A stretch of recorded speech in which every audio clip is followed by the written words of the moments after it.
If you are interested in Indian history or world history, then this video is for you. This is the tragic but inspiring story of the first newspaper in India and in Asia, Hicky's Bengal Gazette, and its founder James Augustus Hicky, a man who relentlessly challenged the authoritarian and imperialistic policies of the most powerful corporation in the world, the East India Company, and lived to tell the tale. Hicky was an Irishman who sailed for India in 1772 in search of fortune. He became a merchant shipping goods along the east coast of India. But in 1776, his shipping business failed and he went into severe loss. He defaulted on debt and landed up in prison.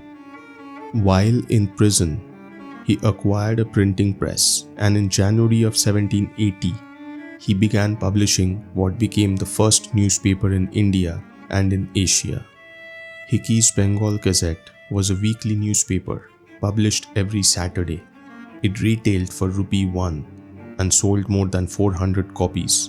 Initially, the newspaper maintained political neutrality, but soon Hicky began to shift his editorial policy towards a more independent stance. He adopted the slogan, "Open to all parties but influenced by none." The East India Company felt threatened by Hicky's brand of independent journalism. So, in November of 1780, two East India Company employees started a pro-company newspaper called the India Gazette. Now this did not bode well with Hicky. He went somewhat ballistic, exposing corruption and scandals of the East India Company's top brass. He accused the company of denying him necessary resources because he had refused to pay a bribe to the company officer Simeon Draws and Marianne Hastings, the wife of Warren Hastings, the Governor General of the East India Company.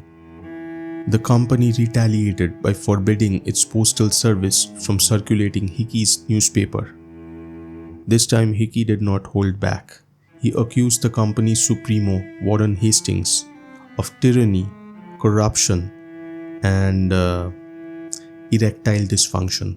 Yes, he wrote that. And he did not stop there.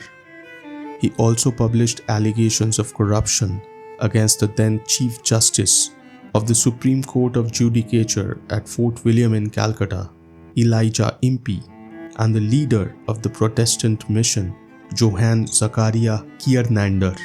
A few years earlier, in 1775, a Bengali man named Maharaja Nanda Kumar had openly accused Warren Hastings of corruption. Soon, Nanda Kumar was arrested and charged with forgery. In a trial overseen by Elijah Impey, he was found guilty and sentenced to hanging. Hicky brought this case back into public attention in his newspaper. He raised uncomfortable questions about whether Warren Hastings and Elijah Impey had worked together to eliminate a political threat. But Hicky had outplayed his hand. This was too much for the East India Company. He was sued for libel by Warren Hastings and others. He was found guilty and sent back to prison. The final issue of Hicky's Bengal Gazette was published on 30th of March 1782, after which his types and printing materials were seized under orders of the Supreme Court in Calcutta.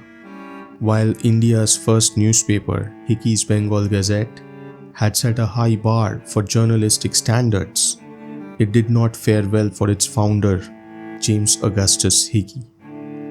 Hicky was freed from jail during Christmas of 1784 by Warren Hastings when he sailed for England to face his impeachment. But 3 years in prison had ruined his health forever. Hicky lived the rest of his life in poverty, the details of which remains obscure.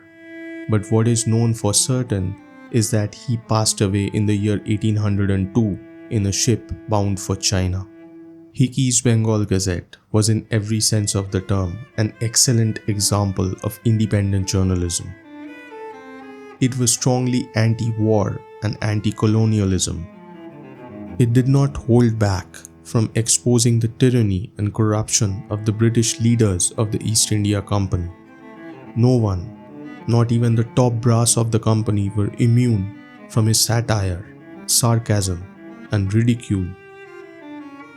James Augustus Hicky's independent brand of journalism inspired Indians to publish our own newspapers, although that was only possible after more than 3 decades. Hicky lost his press, he lost his freedom, he was practically crushed by the East India Company.